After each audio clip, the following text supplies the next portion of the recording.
ಈ ಬಾರಿ ಅತಿಯಾದ ಬಿಸಿಲು ಹಾಗೂ ಆಲಿಕಲ್ಲಿನ ಹೊಡೆತಕ್ಕೆ ನೆಲಕಚ್ಚಿ ಮಣ್ಣು ಪಾಲಾಗಿರೋ ಮಾವಿನಕಾಯಿಗಳು. ಕೈಗೆ ಬಂದ ಮಾವು ಬಾಯಿಗೆ ಬರದಂತಾಗಿ ಮಾವು ಬೆಳೆಗಾರರು ಸಂಕಷ್ಟಕ್ಕೆ ಸಿಲುಕಿರೋದು ಚಿಕ್ಕಬಳ್ಳಾಪುರ ಜಿಲ್ಲೆಯಲ್ಲಿ. ಕೋಲಾರ ಜಿಲ್ಲೆಯ ಶ್ರೀನಿವಾಸಪುರ ಮಾವಿನ ನಗರಿಯಾದರೂ ಪಕ್ಕದ ಚಿಕ್ಕಬಳ್ಳಾಪುರ ಜಿಲ್ಲೆಯಲ್ಲೂ 11,000 ಹೆಕ್ಟಾರ್ ಪ್ರದೇಶದಲ್ಲಿ ವಿವಿಧ ತಳಿಯ ತರಹೇವಾರಿ ಮಾವು ಬೆಳೆಯಲಾಗುತ್ತದೆ.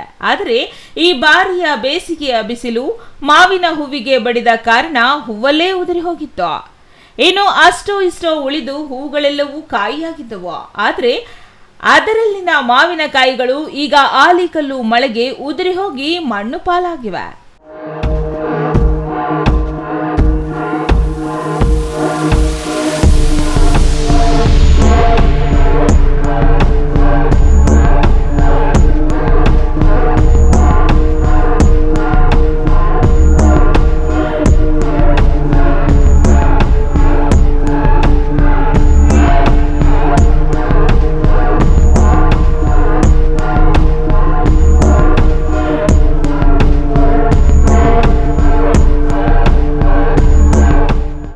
ಈಗ ಇನ್ನೂ ಮಾವು ಬಂದಿಲ್ಲ.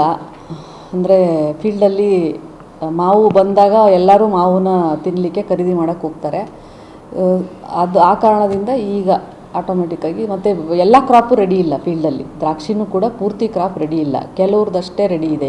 ಈಗ ರೈತರೆಲ್ಲ ಸ್ಟ್ಯಾಗರ್ಡ್ ಪ್ರೂನಿಂಗ್ ಅಂತ ಒಂದು ಪದ್ಧತಿನ ಅಳವಡಿಸ್ಕೋತಾರೆ, ಡಿಫ್ರೆಂಟ್ ಡೇಟ್ಸಲ್ಲಿ ಕಟಾವಿಗೆ ಬರೋಂಗೆ.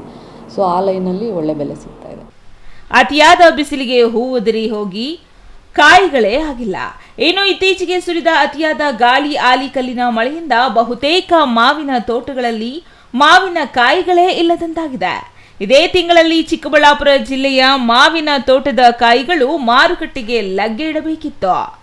ಆದರೆ ಈಗ ತೋಟಗಳಲ್ಲಿ ಕಾಯಿಗಳಿಲ್ಲದ ಕಾರಣ ನೆರೆಯ ಆಂಧ್ರದಿಂದ ಮಾವಿನ ಕಾಯಿಗಳನ್ನು ತರಿಸಿ ಮಾರಾಟ ಮಾಡುವಂತಾಗಿದೆ. ಸರ್, ನಮ್ಮ ಹೆಸರು ಬಾಬಾಜಾನು. ನಾವು ಮ್ಯಾಂಗೋ ವ್ಯಾಪಾರಸ್ಥರು. ಮ್ಯಾಂಗೋ ಲೋಕಲ್ದು ಇವಾಗ ಕಡಿಮೆ ಬರ್ತಾ ಇದೆ, ಜಾಸ್ತಿ ಬರ್ತಾ ಇಲ್ಲ ಲೋಕಲ್ದಿನ. ಇವಾಗ ಸದ್ಯಕ್ಕೆ ಆಂಧ್ರದು ಶುರು ಆಗಿದೆ. ನಮ್ಮ ಹತ್ರ ಮಲ್ಲಿಕಾ ಇದೆ, 80 ರೂಪಾಯಿ 100 ರೂಪಾಯಿ ಮಾಡ್ತಾಯಿದ್ದೀವಿ. ಮಲ್ಗೋಬಾ 120 130 ಮಾಡ್ತಾಯಿದ್ದೀವಿ. ರಸ್ಪುರಿ 80 ಮಾಡ್ತಾಯಿದ್ದೀವಿ. ರಾಜಗಿರ ಒಂದು 60 ರೂಪಾಯಿ ಮಾಡ್ತಾಯಿದ್ದೀವಿ. ಸ್ವಲ್ಪ ಕಾಸ್ಟ್ಲಿ, ಯಾಕಂದರೆ ಸ್ವಲ್ಪ ಇನ್ನೂ ಬರೋದು ಕಡಿಮೆ. 10ನೇ ತಾರೀಕು ಮೇಲೆ ಸ್ವಲ್ಪ ಜಾಸ್ತಿ ಆಗುತ್ತೆ ಮ್ಯಾಂಗೋ, ಆವಾಗ ರೇಟ್ಗಳು ಕಡಿಮೆ ಆಗುತ್ತೆ. ಇವಾಗೆಲ್ಲ ನಾವು ಇಲ್ಲಿ ಮಂಡಿಯಿಂದ, ರಾಮನಗರ, ಬೆಂಗಳೂರಿಂದ ತರಿಸ್ತಾ ಇದ್ದೀವಿ. ಎಲ್ಲ ಎಕ್ಸ್ಪೋರ್ಟ್ ಆಂಧ್ರ ಅದೇ ಸ್ವಲ್ಪ ಜಾಸ್ತಿ ಬರ್ತಾ ಇರೋದು. ಇವಾಗ ಲೋಕಲ್ದು ಇನ್ನೂ ಬರ್ತಾ ಇಲ್ಲ. 10ನೇ ತಾರೀಕು ಮೇಲೆ ಕೀಳ್ತಾರೆ. ಫಸಲು ಈ ನಡುವೆ ಕಡಿಮೆನೆ. ಬಿಸಿಲಿಗೆ ಸ್ವಲ್ಪ ಮಳೆಗಳದ್ದು ಸ್ವಲ್ಪ ಪ್ರಾಬ್ಲಮ್ ಅಲ್ಲ. ನೋಡೋಣ ಮುಂದೆ ಏನಾಗುತ್ತೆ ನೋಡೋಣ.